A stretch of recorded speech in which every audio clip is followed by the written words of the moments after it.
स्वागत है आप सभी का फैमिली पसंद। तो आज हम आए हैं एकादशी भजन और कीर्तन के लिए। तो चलिए शुरू करते हैं।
राधे राधे राधे राधे राधे राधे राधे राधे राधे बरसाने वाले राधे राधे राधे बरसाने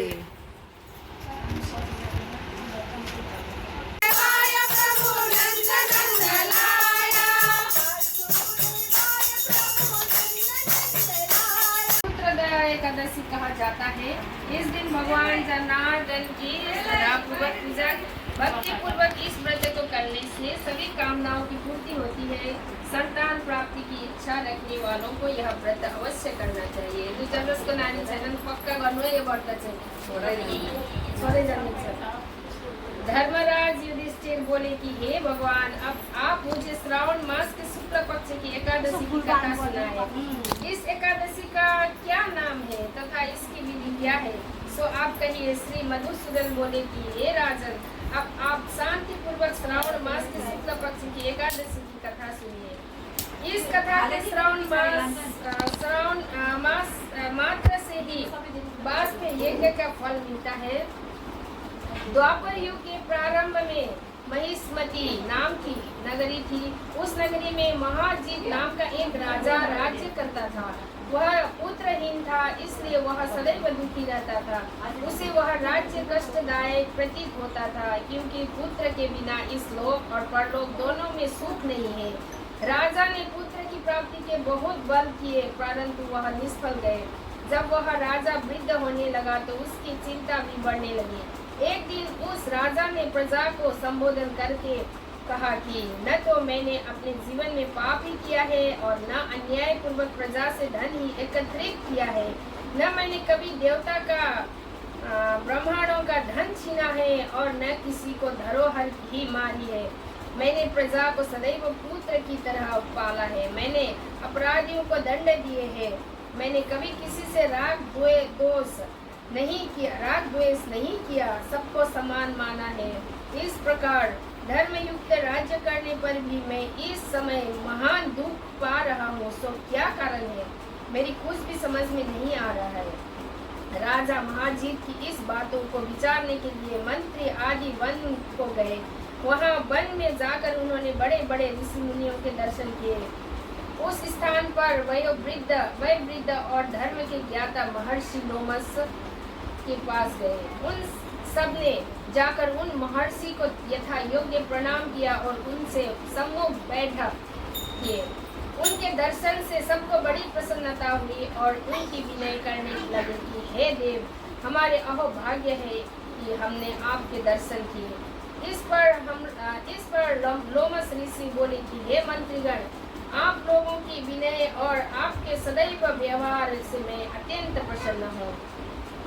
आप मुझे अपने आने का कारण बताइए। मैं आपके कार्य को अपनी शक्ति के अनुसार अवश्य ही करूँगा, क्योंकि हमारा शरीर ही परोपकार के लिए बना है, इसमें किंचित मात्र भी संदेह नहीं।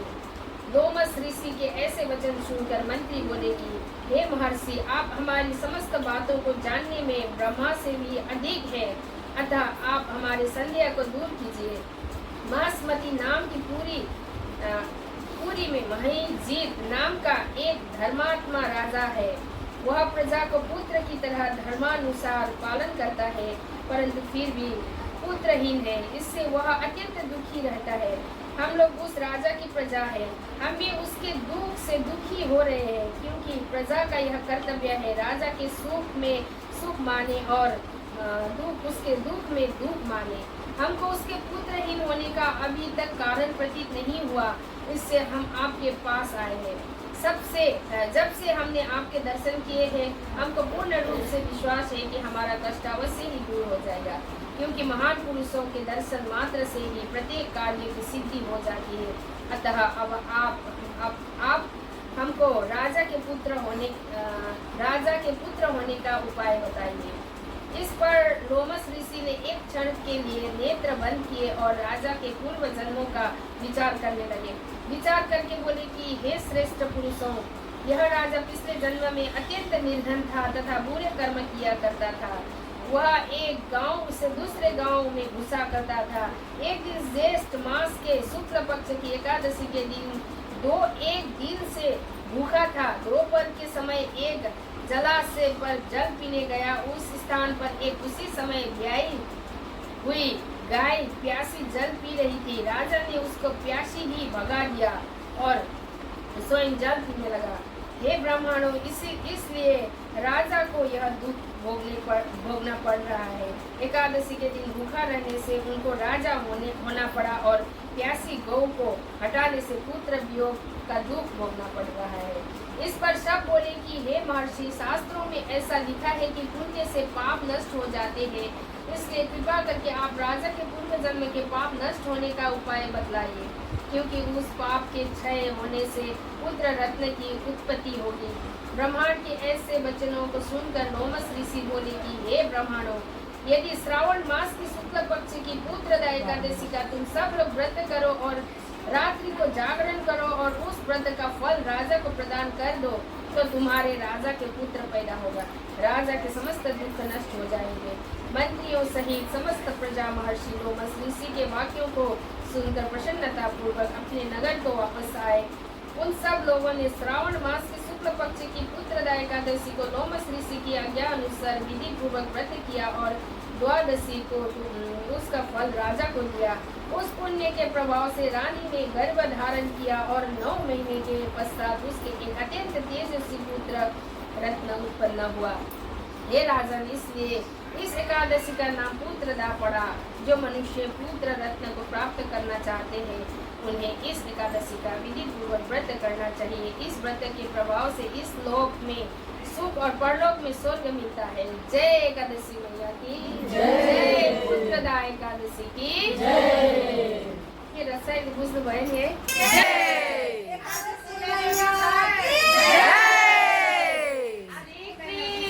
गोविंद हरे मुरारी, श्री कृष्ण गोविंद हरे मुरारी, हे नाथ नारायण वासुदेवा, हे नाथ नारायण वासुदेवा, हे नाथ नारायण वासुदेवा, हे नाथ नारायण वासुदेवा, मुरारी, हे नाथ नारायण वासुदेवा, हे नाथ नारायण वासुदेवा, करुणा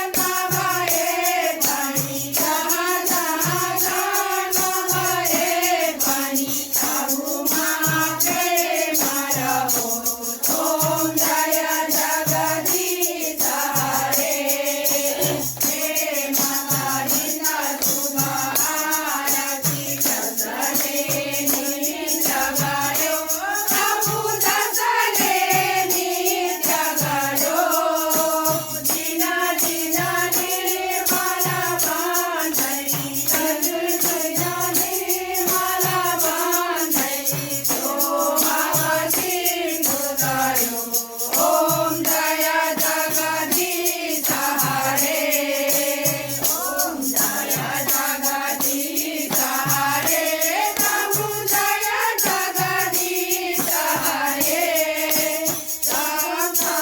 चरण उपासक भगवता चरण उपासक कति कति हरे, ओम जय जगदीश हरे, ओम जय जगदीश हरे, ओम जय जगदीश हरे, गौरम गणा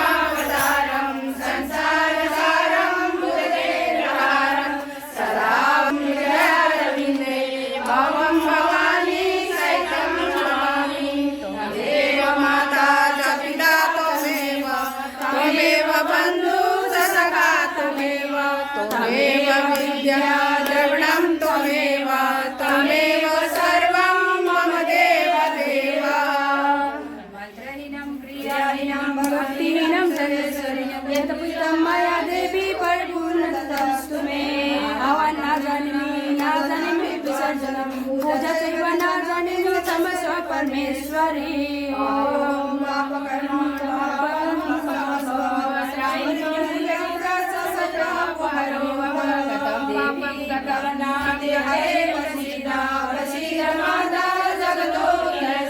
प्रसीद विश्वेश्वराय विश्वं देवी चराचरस्य काममुरारी श्रीपुरान्तकारी भानुससीमोनिसुतो गस्तन् पुरोधसुरासनाउकेतव सदैव शान्तिकरा भवन्तु इवायेन वाचा मनसिन्द्रियर्वा गुणात्मना प्रकृति स्वभाव करोम्येद सकलं परस्मै नारायणाय समर्पयामि पुष्पाणि मनोहराणि सुरासुराणामभिदुर्लभानि कल्पादमानि दुर्मदानि तानि पुष्पाञ्जलि समर्पयामि सर्वेभ्यो देवेभ्यो नमो नमः ॐ शान्ति शान्ति शान्तिः समस्तलोकाः सुखिनो भवन्तु समस्तलोकाः सुखिनो भवन्तु समस्तलोकाः सुखिनो भवन्तु ॐ शान्ति शान्ति शान्तिः जय बोलो रिद्धि सिद्धि गणेश भगवान की पार्वती से शिव शंकर भगवान को लक्ष्मी नारायण भगवान को सिया रामचंद्र भगवान को बजरंगबली हनुमान को राधापति कृष्ण कन्हैया लाल को लक्ष्मी नारायण भगवान को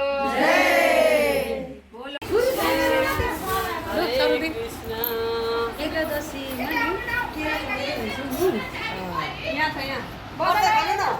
तो अब हम ये देखिए प्रसाद हमारा रेडी हो चुका है। अब हम प्रसाद ग्रहण करेंगे। यहाँ हम सब मिलके प्रसाद ले रहे हैं, प्रसाद ग्रहण कर रहे हैं। प्रसाद खाने के बाद में सब अपने अपने घर चले जाएंगे। वीडियो थोड़ा लंबा हुआ पर बहुत ही अच्छा था।